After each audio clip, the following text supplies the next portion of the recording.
Olá pessoal, vamos continuar então a falar da propaganda eleitoral na internet. Agora nós vamos falar sobre remoção de conteúdos e também nessa aula nós vamos falar sobre as responsabilidades no caso de remoção de conteúdo e de propaganda irregular na internet. Vamos lá. Como a gente já sabe, a atuação da Justiça Eleitoral em relação aos conteúdos divulgados na internet deve ser realizada com a menor interferência possível no debate democrático. Então, a Justiça Eleitoral só vai interferir e retirar algum conteúdo de propaganda eleitoral da internet em duas hipóteses: na violação às regras eleitorais e na ocorrência de ofensas a direito de pessoas que participam do processo eleitoral. Então, temos sempre que ter em mente, a Justiça Eleitoral só vai retirar a propaganda do ar na internet se forem violadas as regras que a gente viu anteriormente, ou se a propaganda causar ofensa a um candidato, partido, coligação ou federação. Na representação, para retirada de conteúdo, deve ser observado o seguinte: é preciso apresentar a identificação do endereço da postagem, e a isso se dá o nome de URL, na maioria dos casos, né, que é o endereço da postagem, ou URI e URN, que é outra forma de tecnologia de identificação da postagem. E também é necessário indicar a prova de que a pessoa indicada para figurar como representada é autora ou autor daquela postagem, sem prejuízo também de se juntar aos autos o áudio, a imagem, o vídeo da propaganda que está sendo impugnada. E como é que a gente vai identificar essa pessoa? Então, vamos aprender a identificar esses requisitos direitinho, de modo a instruir a petição inicial da representação com todos os dados que você precisa apresentar para a Justiça Eleitoral. Bom, em primeiro lugar, é preciso identificar a postagem, né? A gente viu que é preciso fornecer a URL, o endereço daquela postagem. E para isso, basta você apresentar o print? Não. Você até pode inserir o print, né, na sua petição ou apresentar como um documento em separado, mas você precisa identificar o endereço da postagem. Geralmente, na internet, o endereço começa com HTTP.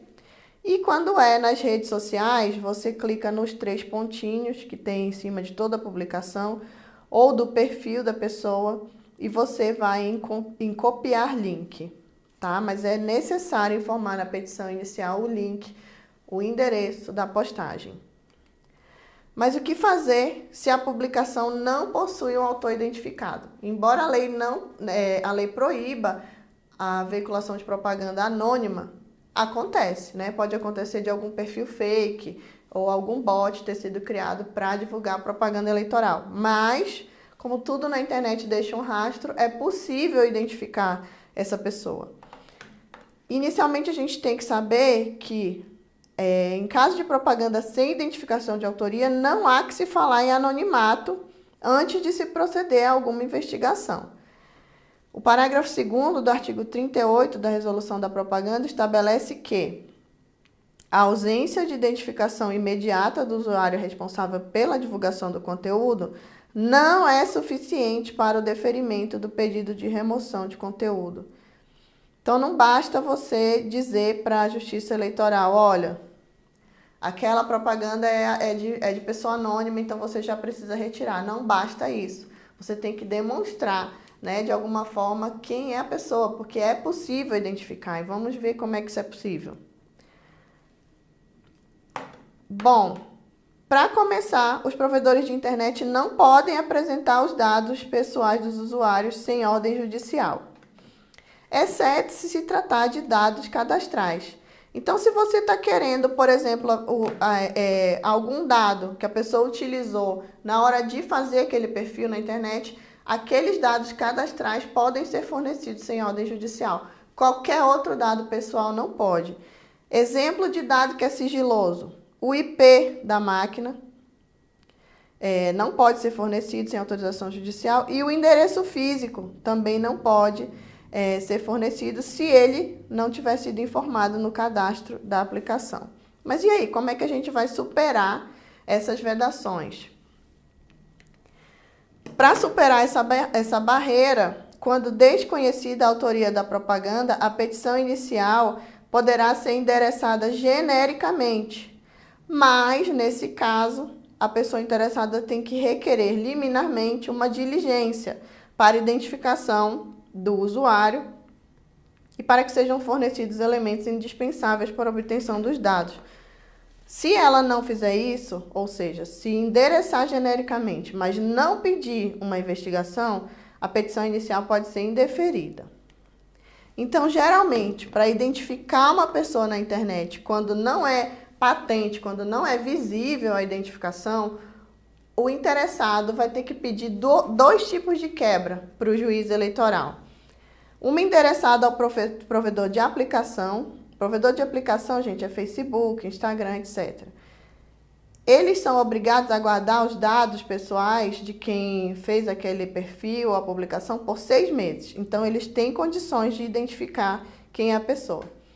E outra tem que ser requerida contra o provedor de conexão, para que ele apresente o endereço de IP. Se possível, também identificar o endereço físico e outros documentos relacionados ao usuário. Em todos esses casos, o advogado ou o Ministério Público deve informar a data, a hora, o minuto nas petições iniciais. Isso porque os IPs podem ser dinâmicos e até mesmo eles podem ser replicados de conexões no exterior. Então, vocês viram que, como tudo na internet deixa rastro, é possível identificar um usuário que replicou um conteúdo, ainda que pareça que a postagem seja anônima. Agora vamos tratar das responsabilidades quanto à propaganda na internet. A lei eleitoral, ela atribui as obrigações em matéria de impulsionamento e propaganda na internet especificamente aos atores envolvidos no processo eleitoral. Quem são? Candidatos, partidos, coligações e federações. Não cabe exigir aos provedores de aplicação de internet que atuem no sentido de impedir, controlar, fiscalizar ações de propaganda eleitoral, sob pena de censura prévia. Antigamente costumavam colocar os provedores de aplicação, como Facebook, Instagram, como no polo passivo das ações. Mas eles não podem figurar no polo passivo das ações, eles só são pessoas que recebem ordem judicial. Eles só cumprem a ordem judicial, mas eles não estão na relação controvertida. Eles só vão responder por alguma coisa se eles contrariarem a ordem judicial de retirada e se eles não tomarem as providências para tornarem indisponível o conteúdo apontado como infringente pela Justiça Eleitoral. Essa disposição ela também se alinha ao modelo regulatório de responsabilidade civil contido no Marco Civil da Internet, no artigo 19 da lei. Agora vamos tratar da responsabilidade de terceiros alheios à campanha. A gente já viu que qualquer pessoa natural que realize propaganda eleitoral na internet não vai ser penalizada por isso, desde que ela não contrate impulsionamento.